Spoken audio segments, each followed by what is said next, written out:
Hello, I'm Steve Olson, Chair of the Weber County, Utah Democrats.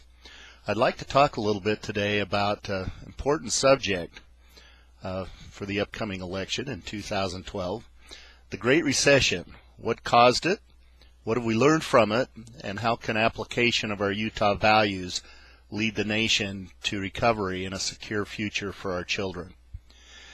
A few principles for our discussion. I have faith in the absolute truth of my own religion, applied humbly to my own life, of course. But everything else falls into the philosophies of men category. This includes political ideologies. They do not qualify as absolute truth. Maybe in more blunt language is this quote from one of our founding fathers, President John Adams: "Ideology is the science of idiots." I like this quote from George Box. All models are wrong, some are useful. What Box is saying here is us imperfect humans are never going to be able to perfectly explain the things of our world, but some models can be useful, and we're going to talk about one of those models today. I love this quote from Diane Ravitch, a former Assistant Secretary of Education. What should we think of someone who never admits error, never entertains doubt, but adheres to the same ideas all his life, regardless of new evidence? It is doubt that shows we are still thinking, still willing to re-examine hardened beliefs when confronted with new facts and new evidence. So let's look at some things with an open mind. What caused the Great Recession? It's been discussed a lot the last 4 or 5 years. And you know some of the answers we've heard. Just scroll through these. We won't go into them in too much detail. But what I want to jump to is a couple of things that might help us in answering this question. In my work as an engineer, we use something called the 5 why technique. And it's very simple. You keep asking why until the real root cause is discovered. I believe most theories of the cause of the Great Recession don't go deep enough. We stop asking why too soon. Another important tool that I use is benchmarking. Has there been a similar event in our history we might learn from? And of course the answer to that is the Great Depression. I'd like to look at the Great Depression through the eyes of a famous Utahn, banker and industrialist, Mariner Eccles. Everybody recognizes him as a important business figure, but many Utahns don't realize he was also an important government figure. He was an early economic advisor to President Roosevelt and chair of the Federal Reserve for 14 years. In fact, the Federal Reserve Building in Washington, D.C. is named for Mariner Eccles. His story is taken from his autobiography, which was published in the early 50s. Up until 1929, he was a hard-nosed free market Republican tycoon. But then the 1929 crash happened. At first, his views reflected most American businessmen, that this was just a normal economic correction and the natural workings of the market would soon return the nation to prosperity. But this was different. Things continued to get worse. As a trusted community leader, people started coming to him for answers. What's going on? He started to wonder if things had changed, if the environment had been altered, and if some of the economic principles that had guided the nation were no longer applicable. So he engaged in a mental exercise to try to answer these questions. He pondered the prevalent theories at the time of the Great Depression. Again, that they're a self-correcting force and that they were useful and would clean wasteful and unproductive elements out of the system. Some people thought we were being punished for our spendthrift ways during the 20s. And, of course, investment in new technologies would be a tool that would pull us out of the Depression. He examined each of these theories and decided that something didn't feel right, that they didn't make sense. As part of this mental exercise, he had some insights. Number one, a significant change in the American economy had been that the subjugation of the American West had been accomplished. This had provided outlet for capital investments that no longer existed. He also realized that the more successful capitalism became, the more individuals were dependent upon it for employment. Mechanization and automation spurred by capitalism made many individual labor-intensive efforts profitless. His father David had gotten his first steak by taking an axe into the Oregon wilderness and turning logs into cash. Well, we use machines to harvest logs now. Cutting down logs with an axe is not profitable, and there are many other examples. He reasoned investments in new technologies would only happen during times of prosperity. In our day, a family is not going to go buy a 50-inch widescreen TV if they can't put food on the table or can't pay their rent. Capital investment and hiring in general would come to a halt as long as there was excess capacity during an economic downturn. If a business has more capacity than demand, they have no need to hire people or invest in equipment. Number 5, the data showed the only area where America had been profligate in the 20s was in financial speculation. When looking at actual consumptions of goods and services by consumers, the economy of the 20s was, in aggregate, if anything, too thrifty. There was too much capital in the system, chasing too little demand. These insights led to his great epiphany. I began to see that we had reached a stage where further advances in the national income and in our standard of living depended on finding an adequate outlet for the nation's savings. For while savings that are invested in new enterprises are beneficial, savings that find no outlet and accumulate as idle or hoarded funds result in a depression. These excess savings are the root cause of bubbles. As mass production has to be accompanied by mass consumption in turn applies a distribution of wealth as it is produced to provide men with buying power equal to the amount of goods and services offered by the nation's economic machinery. Instead of achieving that kind of distribution, a giant suction pump had by 1929 drawn into a few hands an increasing portion of wealth. This served as capital accumulation. But by taking purchasing power out of the hands of mass consumers, the savers denied to themselves the kind of effective demand for their products that would justify a reinvestment of their capital. As in a poker game where the chips were concentrated in fewer and fewer hands, the other fellows could stay in the game only by borrowing. When their credit ran out, the game stopped. This is what happened to us in the 20s. So he came upon a good theory to explain what happened. What's the solution? How do you get out of the depression? And based on these insights, Eccles developed a new theory of macroeconomics. First, that deficit spending by the government during times of recession is necessary to absorb excessive capacity and stimulate private enterprise to put people back to work. Second, once the economy is brought back into balance, government budgets need to be balanced and surpluses created to offset the danger of a boom on the upswing, and also, of course, to keep the national debt in check. The methods of government spending should be chosen to stimulate a maximum amount of private expenditures with the minimum amount of public expenditures. The government, as the sole possessor of the power to issue money and credit, should use these powers to influence a balanced price structure. Next, the government should use its powers of taxation to control the accumulation and distribution of wealth and production to create a proper balance between production and consumption. And this gets back into the balance where capital and demand need to equal each other.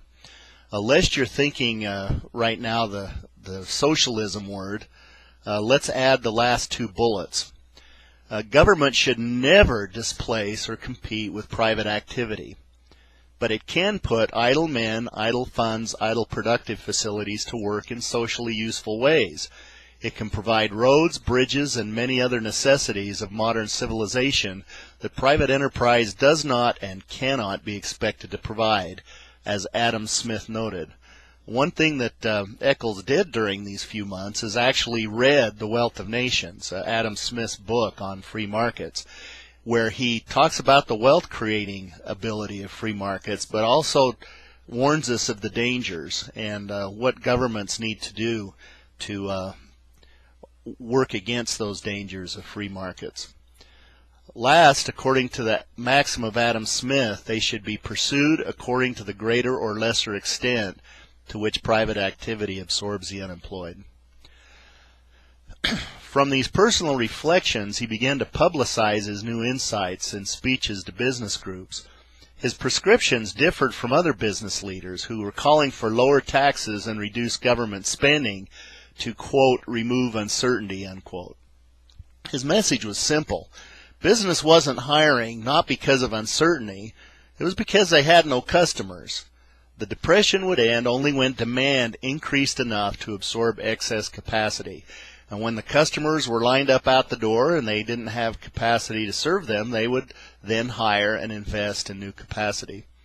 His testimony got the attention of President Roosevelt, and together with new policies of financial regulations, Eccles' theories became the foundation of the New Deal. Well, back to one of our original principles. Was the Eccles model useful? Eccles' macroeconomic theories became the foundation of running the American economy for decades, from just before the Second World War until quite recently. And so the question is, how did this model work? We have here a graph showing business cycles from about 1915 to about the year 2000. The period immediately after World War II until recently is known by economists as the quiet period. And you can see that the degree of peaks and valleys in the business cycle were dampened tremendously compared with previous years. And so it appears that the Eccles model worked. It worked so well that economists were starting to say just a few years ago that depressions had been solved, that there was no longer a worry. Well, those experts were wrong. We suffered a repeat severe economic crisis. Why was that?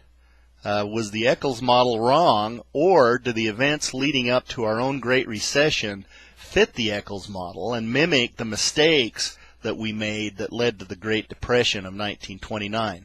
Well, let's examine that. Was there excessive capital in the economy leading up to the Great Recession, creating pressure for speculation? Well, there's several statistics that support that. From 2000 to 2006, the global pool of savings rose from 36 to 70 trillion dollars. Companies, large companies in America, are holding a lot more cash than the historical average. This last one's maybe the most important. The top Americans, top 20% of Americans, own the vast majority of the wealth in our country. And so there's evidence that we do have excess capital in the system, creating pressure for speculation.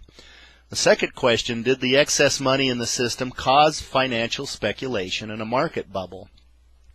Well, we know what happened with the mortgage market, but this quote from a former Wall Street broker is interesting.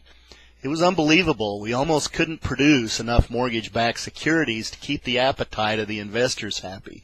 More people wanted bonds than we could actually produce.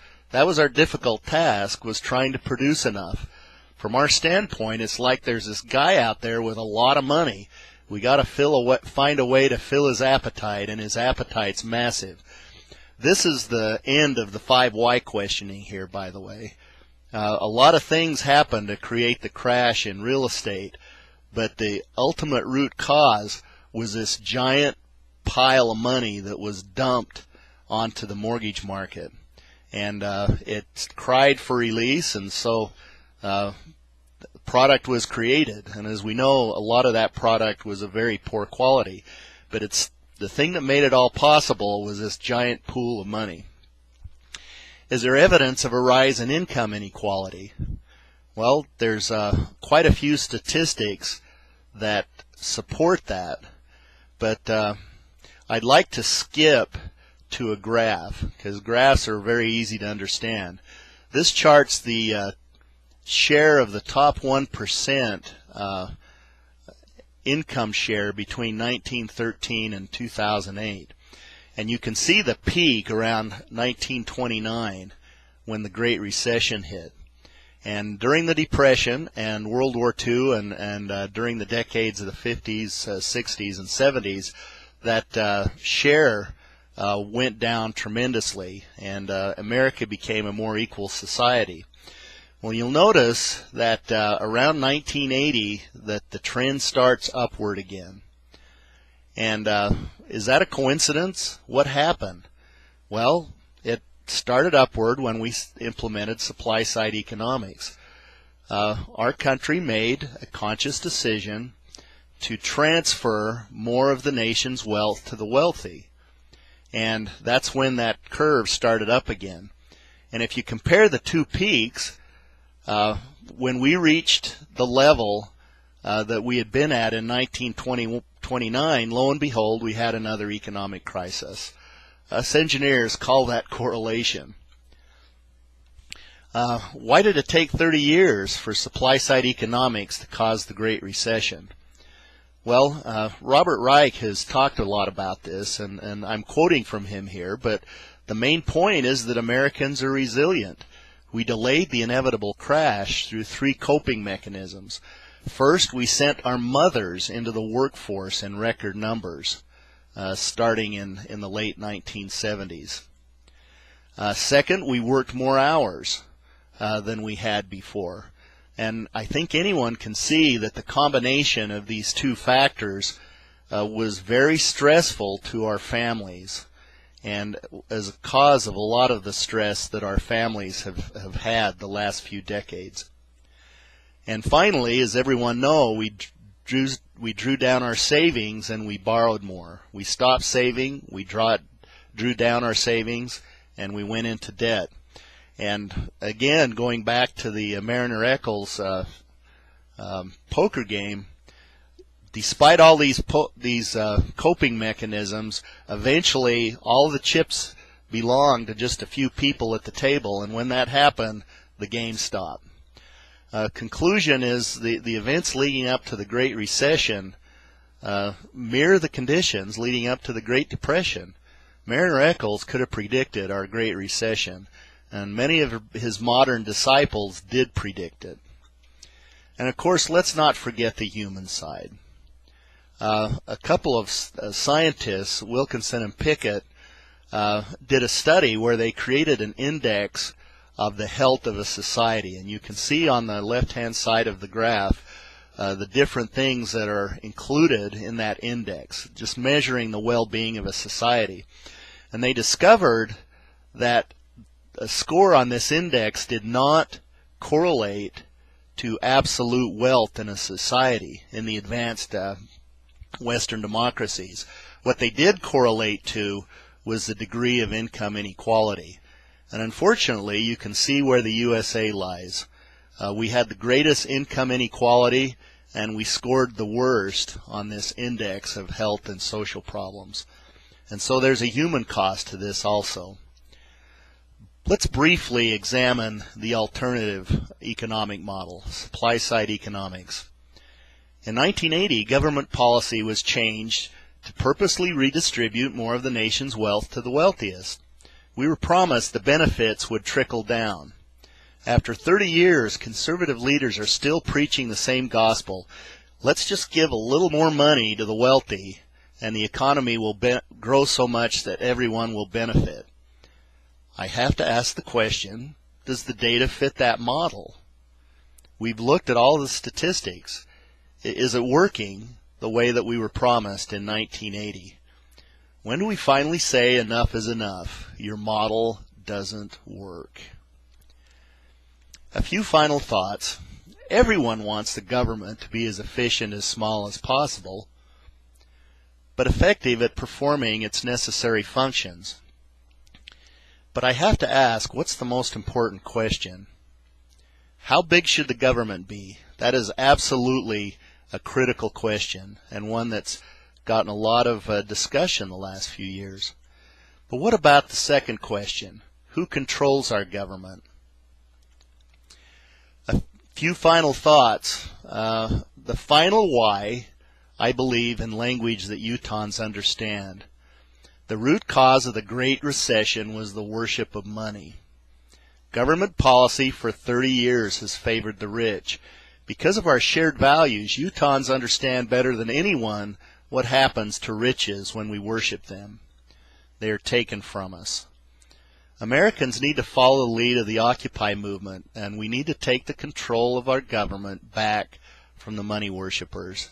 And that is the only way that the problems that led to the Great Recession will be solved. And I believe our Utah values can lead the way. Let me put up this quote from Brigham Young as I discuss it just briefly. Let's face it, Brigham Young was one of probably the greatest practical economists in the nation's history. He took 100,000 people into an arid desert and made it blossom as the rose. And let's be honest with ourselves, he didn't do that through an economic system of greed and pursuit of selfish interest. He did it through sacrifice, cooperation, and concern for the entire community, and not just for single individuals. I believe Brother Brigham would be very disappointed at the state of America today, where in large degree an American child opportunities in education and their future depend very much on the economic class that they come from.